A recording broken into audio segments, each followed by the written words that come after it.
Everyone. तो कैसे हो आप सब? कैसी चल रही है पढ़ाई? पढ़ाई ठीक चल रही है? रिवीजन वगैरह टाइम पर कर रहे हो या नहीं कर रहे हो? तो पिछले लेक्चर में हमने आइलैंड और कॉन्टिनेंट क्या होते हैं वो देख लिया था।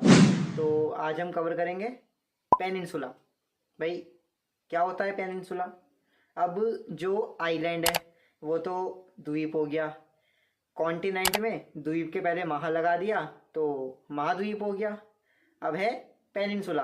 तो पेनिनसुला को हिंदी में हम बोलते हैं प्रायद्वीप। ठीक है। और टेंशन लेने की ज़रूरत भी नहीं है। बचपन से एक चीज़ पढ़ते हुए आ रहे हैं, India is a peninsular country. India is a peninsular country. अब रट लिया। ठीक है। अब ये पेनिनसुला क्या होता है ये पता नहीं। तो क्या होता है पेनिनसुला? एक ऐसा लैंडमास, एनी लैंडमास जो तीन तरफ पानी से घिरा हुआ है, तीनों तरफ उसके पानी है, उस लैंडमास को हम क्या बोल रहे हैं? पेनिनसुला। अब जैसे अपना ये वाला एरिया देखो, ठीक है, इधर पानी है, इधर पानी है, नीचे पानी हो गया, तो तीन तरफ पानी से घिर गया। अपना ये वाला एरिया देखो, यहाँ पानी और यहाँ पानी। ठीक है। तो ये क्या हो गया? ये है पेनिनसुला। छोटा सा टॉपिक है पेनिनसुला। ठीक है। मतलब एक ऐसा लैंडमास जो तीनों ओर पानी से घिरा हुआ है, उसको हम पेनिनसुला बोलते हैं। इतना कोई टेंशन वाली बात नहीं है ये, है ना। अब बाकी हम देखते हैं कॉन्टिनेंट। ठीक है। ये कॉन्टिनेंट कितने होते हैं? तो कितने होते हैं कॉन्टिनेंट? अब देखो, पहला कॉन्टिनेंट एक तो पता होता है, ठीक है, बचपन से पता होता है, एशिया। क्योंकि याद है ना line, India is a peninsular country, और एशिया के साथ लगा हुआ है। तो पहला कॉन्टिनेंट क्या हो गया हमारा? एशिया। अब एशिया के साउथ में आ जाओ। एशिया के साउथ में क्या है हमारा सेकंड कॉन्टिनेंट? ऑस्ट्रेलिया। और ऑस्ट्रेलिया के साउथ में आ गए तो क्या मिला हमें? एंटार्क्टिका। लेकिन जब मेरे सामने एंटार्क्टिका, एटलांटिक और आर्कटिक तीनों आ जाते हैं तो मेरी आंखों के सामने अंधेरा छा जाता है। मुझे पता ही नहीं चलता कि कौन सा कहाँ पर है। ठीक है। तो कंफ्यूज मत हो। जो ये एंटार्क्टिका है ना, ये एक लैंड वाला पार्ट है। लैंड वाला मतलब ये एक कॉन्टिनेंट है। और जो ये एटलांटिक है, ये आर्कटिक है, ये सब क्या है? आपके महासागर, मतलब ओशियन। ये ओशियन है। ये सब हम कवर करेंगे जब हम ओशन वाला टॉपिक पढ़ेंगे। तो अभी आप सिर्फ इस पे ध्यान दो कि जो ये एंटार्क्टिका है ये मेरा कॉन्टिनेंट है। तो कंफ्यूज मत होना बिल्कुल भी। और एंटार्क्टिका के ऊपर ऊपर ऊपर क्या होता है? बेटा नॉर्थ बोलो, नॉर्थ। ज्योग्राफी की लैंग्वेज में बात करो। एंटार्क्टिका के नॉर्थ में अफ्रीका। तो अब हमारे पास 4 ए हो गए। पहला एशिया, एशिया के साउथ में ऑस्ट्रेलिया, ऑस्ट्रेलिया के साउथ में एंटार्क्टिका, एंटार्क्टिका के नॉर्थ में अफ्रीका। इस चीज़ को हाथ के हाथ याद करते रहो। अब याद करने का मतलब ये नहीं है कि Asia Australia Africa, Asia Australia Africa ऐसे कर रहे हो। नहीं नहीं नहीं, इसको अपने माइंड में क्रिएट करो, इमेजिन करो। इमेजिन जो ये वर्ल्ड का मैप है ये आपके दिमाग में रहना चाहिए। आँख बंद करके इमेजिन करो कि सपोज करो अगर मैंने ये अर्थ बना दी तो आप बता सको एशिया, ऑस्ट्रेलिया, एंटार्क्टिका, अफ्रीका। इस तरह से पढ़ना है, इस तरह से चीज़ें याद होंगी। ऐसे नहीं है कि रट्टा लगा लिया उसका। इमेजिनेशन करो, इमेजिनेशन। और अफ्रीका के नॉर्थ में क्या रहेगा? यूरोप। यूरोप के वेस्ट में नॉर्थ अमेरिका, और उसके साउथ में साउथ अमेरिका। याद है वो इक्वेटर वाली लाइन? ऊपर ऊपर क्या रहता है? नॉर्थ। तो ये क्या हो गया? North America. और नीचे क्या है? साउथ। तो ये है हमारा साउथ अमेरिका। और एक बचपन से दुख रहता है ना कि north America, south America, USA और अमेरिका। तो ये भी क्लियर कर देता हूँ, जो ये नॉर्थ अमेरिका और साउथ अमेरिका है ये एक कॉन्टिनेंट है। और जो ये यूएसए है, नॉर्थ अमेरिका का एक देश है। ठीक है।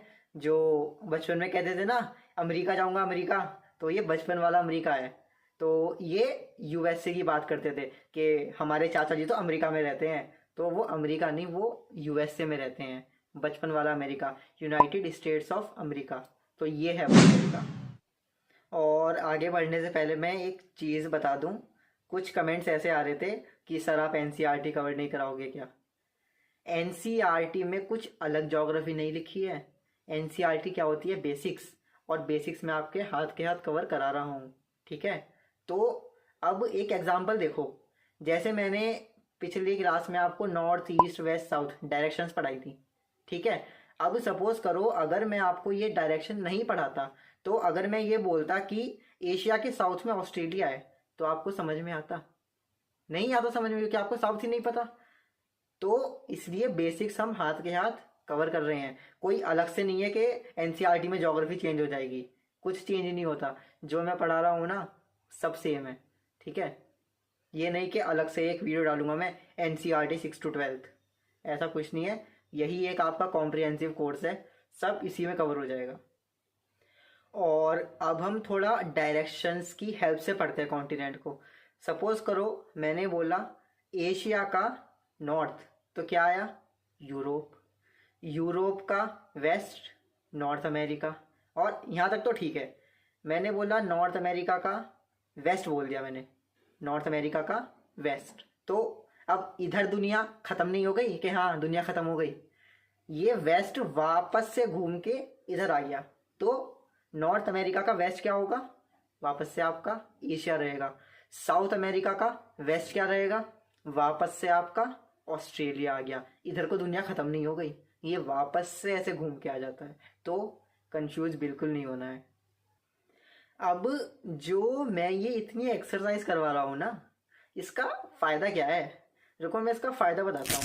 सपोज करो आगे कोर्सेज में मैं आपको पढ़ाता हूँ कि रॉकीज माउंटेन एशिया में है, ठीक है। तो इधर उधर आपको भागना नहीं पड़ेगा, है ना, कि एशिया कहाँ है। आपके माइंड में क्रिएट होगा कि एशिया कॉन्टिनेंट है बड़ा वाला, आपके माइंड में वो चीज़ आएगी, ठीक है। या मैंने एक सेंटेंस बोला कि सबसे ज़्यादा मरुस्थल, मतलब सबसे ज़्यादा डेजर्ट्स वेस्ट साइड होते हैं इस कॉन्टिनेंट के, ठीक है। अब कॉन्टिनेंट का वेस्ट साइड आपको पता होगा कि ये कॉन्टिनेंट है, इसके मैं लेफ्ट में जाऊंगा तो ये कॉन्टिनेंट का वेस्ट साइड है।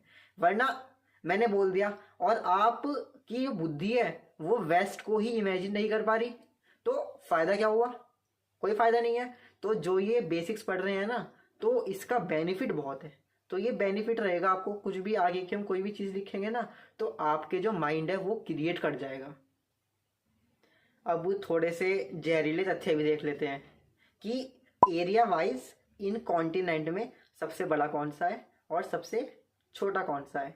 तो सबसे पहले आता है हमारा एशिया, उसके बाद आएगा अफ्रीका, नेक्स्ट आता है नॉर्थ अमेरिका, और उसके बाद आएगा हमारा साउथ अमेरिका, और उसके बाद आएगा आपका एंटार्क्टिका, फिर यूरोप, और उसके बाद ऑस्ट्रेलिया। अब जो आपका स्टेट पीएससी है ना, वो आज भी इन चीज़ों पे जी रहा है, ठीक है। वो आपको लिख देगा, बताओ सेकेंड लार्जेस्ट कॉन्टिनेंट कौन सा है या फिर थर्ड लार्जेस्ट कॉन्टिनेंट कौन सा है। फर्स्ट तो सबको पता होता है एशिया, ठीक है। तो इनको पढ़ लो। अब यूपीएससी पूछेगा इस क्वेश्चन को, अब वो सीधा सीधा तो डालेगा नहीं कि सेकंड लार्जेस्ट बता दो, थर्ड लार्जेस्ट बता दो।